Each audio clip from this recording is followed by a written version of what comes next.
धन्यवाद अध्यक्ष महोदय. अध्यक्ष महोदय, या औचित्याच्या मुद्द्याच्या माध्यमातून मी सरकारच्या एका गंभीर विषयाकडे लक्ष सरकारचं वेधू इच्छितो. रत्नागिरी जिल्ह्यातील गुहागर येथे असलेल्या खरेढेरे भोसले महाविद्यालयाच्या 3 प्राध्यापकांना संस्था चालकांनीच गंभीर स्वरूपाची मारहाण केल्याची घटना बुधवार दिनांक 18 डिसेंबर 2024 रोजी घडली आहे. सदर महाविद्यालय गुहागर एज्युकेशन सोसायटी मार्फत चालवले जाते.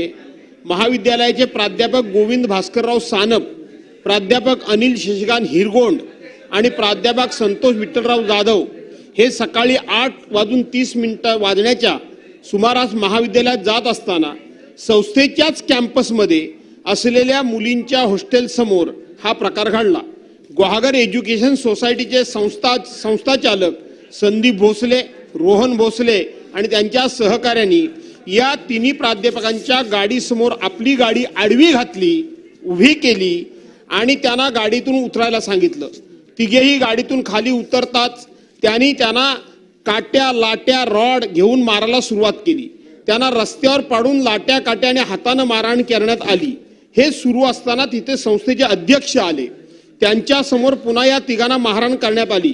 मारहाण करत असताना त्यांना कॉलेजच्या पोर्चमध्ये आणण्यात आले. तिथे कॉलेजचेच प्राचार्य उपस्थित होते.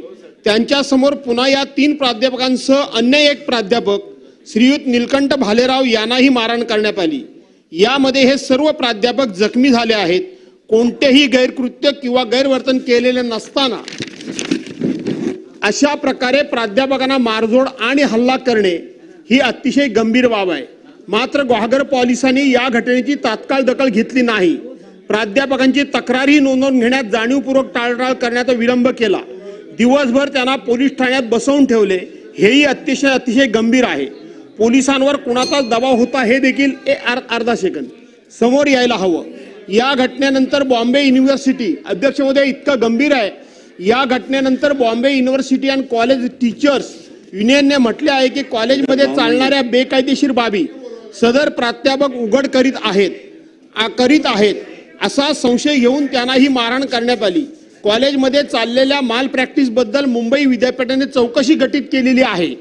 तुम्हीच विद्यापीठाला निनावी पत्र पाठवून कळवले होते ना, अशी विचारणा मारहाण करताना संस्था चालक या प्राध्यापकांना करत होते. ही बाब प्राध्यापक संघटनेनं समोर आणली आहे. ही गंभीर बाब लक्षात घेऊन सदर महाविद्यालयात चालणाऱ्या बेकायदेशीर नियमबाह्य बाबी, गैरप्रकार, गैरव्यवहार इत्यादीची उच्चस्तरीय चौकशी करून संस्थेमार्फत प्रशासक नियुक्तीची कारवाई तात्काळ करण्यात यावी. तसेच प्राध्यापकांना मारहाण करणारे संस्थाचालक आणि त्यांच्या सोबत सहभागी असलेल्या व्यक्तींवर देखील कडक कारवाई करण्यात यावी अशी मागणी मी या औचित्याच्या मुद्द्याद्वारे शासनाकडे करत आहे. अध्यक्ष महोदय अर्धा सेकंद. अध्यक्ष महोदय, दुसरी एक बाब, हा माझा मुद्दा संपला. मी आपल्या मार्फत एकच फक्त छोटीशी बाब लक्षात आणून देतो. या सदनाचे सदस्य, अध्यक्ष महोदय ऐका ना, या सदनाचे सदस्य श्रीयुत सुनील राऊत यांच्या घरासमोर आज सकाळी 2 मोटरसायकलवरून कोणतरी तरुण आले. त्यांनी संपूर्णपणे आपले चेहरे झाकलेले होते आणि त्यांनी चेहरे झाकून त्यांच्या संपूर्ण घराची रेकी केली. त्यावेळेला तिथं उभे असलेले जे मीडियाचे 2 लोक होते त्यांनी विचारलं तुम्ही कोण, तर त्यांनी इथं 5 त्या ठिकाणी मोबाईल लावलेले होते, इथं 5 मोबाईल लावलेले होते. 10 मोबाईल लावून एका विधानसभा सदस्याच्या घराची आणि पार्लमेंट मधले खासदार असलेल्या संजय राऊत यांच्या घराची रेकी केली. शासनानं या प्रकरणाची गंभीर दखल घ्यावी. येस, धन्यवाद. टाइम्स डिजिटलला लाईक करा, शेअर करा, सबस्क्राईब करा आणि बेल आयकॉन दाबायला विसरू नका. Times digital.